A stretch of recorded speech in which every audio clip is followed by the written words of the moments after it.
And welcome back to SA Sports Show.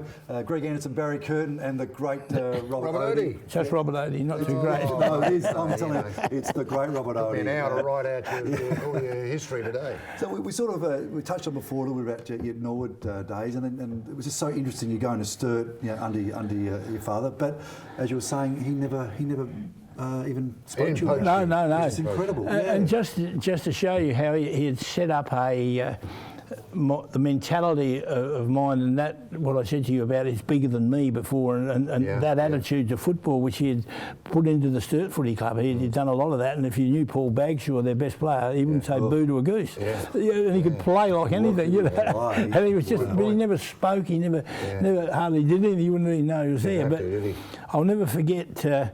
We played the first year, and I went back to the business of trying harder again. So we were playing on the Unley Oval, and I was in the forward pocket in the first quarter, and Mick Noonan was the other one. Anyhow, we're going.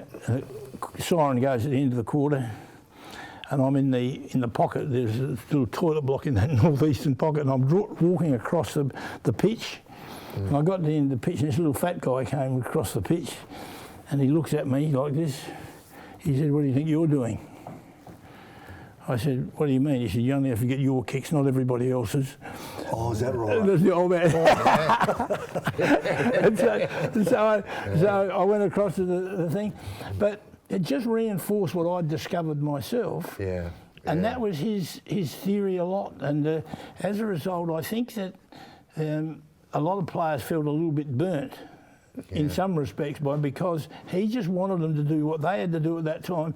You don't go crazy. And Paul Bagshaw was the epitome of that, wasn't he? You wouldn't see him for a little while, then all of a sudden 5 things that happened. Where did he come from? At his tone. There is an old saying, Ando. There's no I in team, but there are 5 I's in individual brilliance. Did you know that? Well, I think some players work on that theory now. How difficult was it, if it was difficult at all, to play under Dad? Because you've come from Norwood, totally different footy club. That's a totally different football club to the Sturt Football Club back then. To play with Dad, how did it actually happen? He didn't say, "Now listen, son, I want you out here." He certainly didn't. You should be out there. Because I often wondered that back then. I can remember back then wondering why Robert Oatey is playing for Norwood, yet Jack Oatey is coaching Sturt. It always got me. Why that? I just went there, and the reason I really Mr. McIntyre asked me to go, but Sturt had the good football team in the 60s, so my state games, people like Tony Clarkson. You got to know quite a few of them. Would have. And I love Tony because I remember the '66 Carnival in Hobart. Don Roach and Tony Clarkson and I became mates because I'm as square as a barrel, and so therefore we didn't play up too much. So Roachy played music, and we had all the Victorians in there singing songs. That's good. We'd had a lot of good fun down at Hobart at that carnival. And they were a great state team too. Just the names you were just talking about. We won everything in the 60s. They were a great state team. So we've always had good state teams. We've always had good state sides. But back then, I remember, as a kid back then. Oh, sorry, Robert. But they were great sides. Victoria, don't forget. 61, Western Australia won the carnival in Brisbane. 62 was my first state game. We went and played Western Australia in Perth and beat them. And we were supposed to get thrashed by them.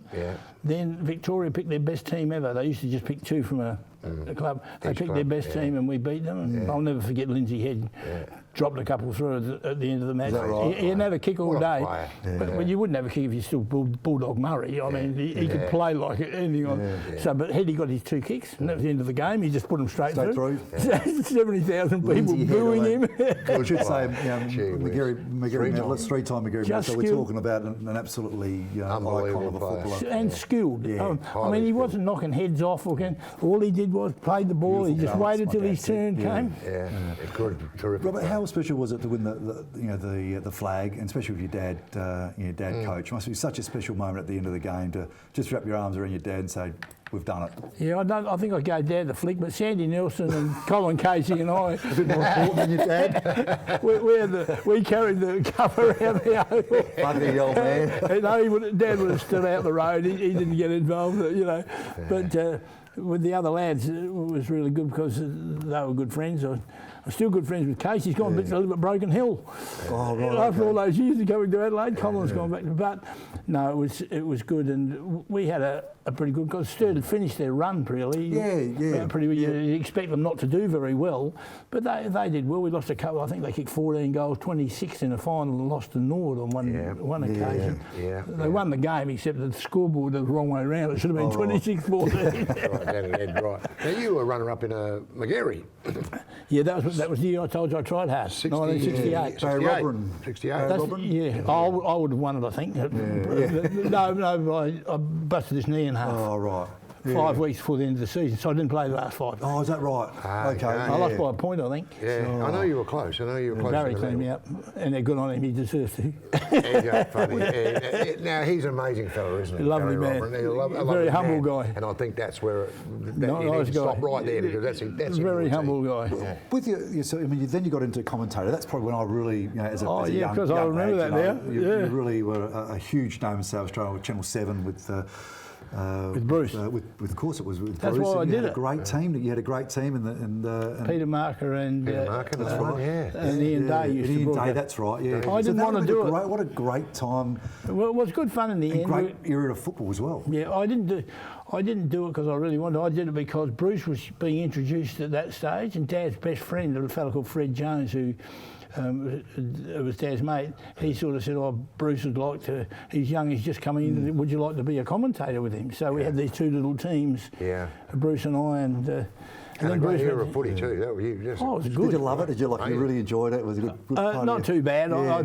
I'm not really into that too much because I am a little bit of an academic in the sense, and as a result, you've got to be organised. And see, Bruce and I would have a meeting every Friday. So he went after a couple of years to Melbourne. But on Fridays, we'd meet at his place, and the plan was I would talk the rubbish and he'd talk facts. That's what you blokes are like. You just make some comments about the game. But as I said to Bruce, if you want to stay in this job for a long time, present the facts. And he loved the stats. He loved it. He still does it. It's terrific. Well, your time in footy, what are we talking here? 1961. To 78. No. Well, you coached under 16, under 17s as well. You can't. Not say. I coached a state under 23 team in the early 80s, and Alan Stewart invited me to do the Teal Cup in the late 80s. 16s and 17s and whatever. I love that because then I got mixed up with Sean Berger, my favourite. Okay.